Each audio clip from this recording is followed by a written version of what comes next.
There's a kind of storm that doesn't shake your house, it shakes your heart. It's the storm of waiting, the storm of prayers that go unanswered, of watching others receive what you're still believing and hoping for. And if we're honest, those storms can be the hardest to weather.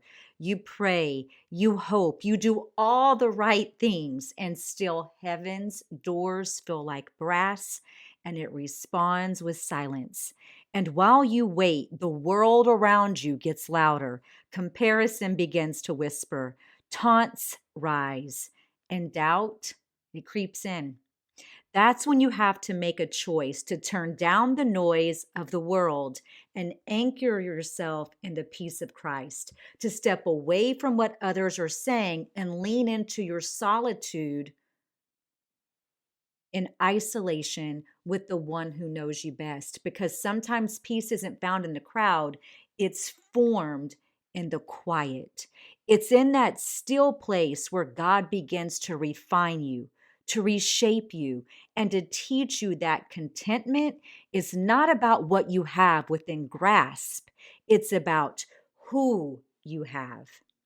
I'm Misty Green, and you're listening to the Misti Blue podcast, where strategy meets soul and faith finds its voice. This is part 3 of our 10-part series, Peace in the Storm, Faith in the Uncertainty, a daily dose of encouragement to help you weather whatever storm you may be facing. If you've missed the first 2 episodes, I invite you to go back and listen. We began with Job's storm, peace in suffering, and then Joseph's storm, peace in betrayal. Today, we'll meet Hannah, a woman who teaches us peace in the waiting. Her story reminds us that peace isn't the absence of longing, it's the presence of trust. It's what holds you steady while you're still waiting for the promise to come. Hannah's story begins in deep sorrow. 1 Samuel 1 tells us that year after year, Hannah wept for the child she couldn't have. Her womb was closed, and her heart felt the same. 1 Samuel 1 and 10 reads, "In bitterness of soul, Hannah wept much and prayed to the Lord." See, peace is not pretending you don't hurt. It's learning where to take your hurt. Elkanah, Hannah's husband, he loved her deeply, but even love couldn't lift the crushing weight of waiting. And every year, Hannah's pain was magnified by Peninnah, Elkanah's other wife, who relentlessly taunted her, mocked her, provoked Hannah, and cruelly reminded her of what she lacked. Peninnah's taunts echoed loudly in Hannah's ears. Her wounds ran so deep, carving into the very core of her being. And yet Hannah returned to the tabernacle year after agonizing year to pray. That is where peace truly begins, when you learn to finally shut out the deafening noise of your Peninnahs, the people, the voices, and even the insidious thoughts that relentlessly taunt your waiting process. And instead, you lean into the only voice that truly matters. Peace is not a pretense, not pretending you don't hurt. It is the profound, quiet wisdom of learning where to take your hurt, where to truly lay it down. Sometimes peace isn't loud.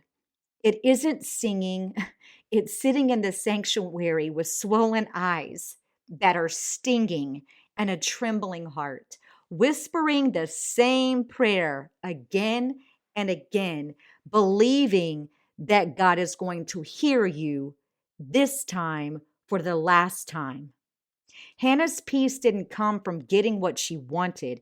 It came from surrendering what she couldn't control.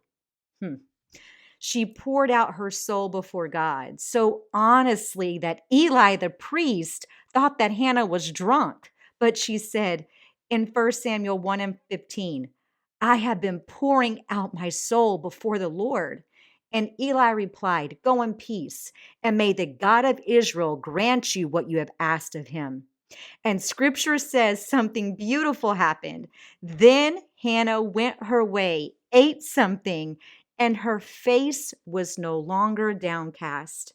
Her situation had changed. Her spirit had lifted. That's what peace does. It settles the storm inside you before the storm outside ever ends. See, God remembered Hannah, and in his time, not hers, she conceived and bore a son. She named her son Samuel, saying, "Because I asked the Lord for him." The years of sorrow gave way to joy, but Hannah's peace wasn't tied to the gift, it was anchored to the giver. And that's the real test of peace. Can you still be faithful once the thing you prayed for arrives? When Samuel was old enough, Hannah brought him to the tabernacle to be raised by Eli in service to the Lord as she promised. She fulfilled her vow with open hands. That is the kind of peace that only surrender brings. Peace that says, this was never mine to keep. It was mine to steward. It was mine to give back. Maybe your storm isn't infertility. Maybe it's delay. Maybe it's the door that hasn't opened, the healing that has yet to come, and the answer that hasn't arrived yet. And like Hannah, maybe you've felt the sting of being overlooked, the ache of a completely and totally unanswered prayer, or the weight of watching others live out what you're still longing for and what you feel you're prepared for. Hear me. Peace doesn't mean pretending you're fine. It means trusting that even when heaven seems silent, God is still moving. The waiting is not punishment, it's preparation. It's where God strengthens your root so your promise can hold its weight. It's where He teaches you contentment before the blessing arrives. So when it does, it will not become your idol. Before Hannah held her promise, she held peace, because sometimes the prayer you whisper becomes the promise He fulfills in His time. So today, wherever you are, in sorrow, in waiting, or in the middle of someone else's blessing, breathe. Anchor yourself in peace. Turn off the noise that feeds your fear. Lean into your solitude with Christ and let Him refine you in that quiet space. Peace isn't passive, it's powerful. It keeps you steady when your emotions swing. It guards your heart when the waiting feels endless. And one day, when the promise finally comes, you'll realize peace was the gift that carried you there. Peace isn't what happens when the storm ends. It's what holds you steady while the rain still falls. It's the quiet assurance that even when you can't trace His hand, you can still trust His heart. Hannah's story reminds us that waiting is not wasted, it's worship. It's the sacred space where peace is planted and where your faith learns to rest before it rejoices. So, whatever you're waiting for, the answer, the healing, the breakthrough, anchor yourself in peace, because before you ever hold the promise, you can still hold His presence. I'm Misty Green, and this has been Peace in the Waiting, Hannah's Storm, part of the Peace in the Storm, Faith in the Uncertainty series. Pull up a chair and join me next time as we continue this journey through Scripture and the storms of life. Learning that peace is not the end of the storm, it's the evidence that God's been with you through every single wave.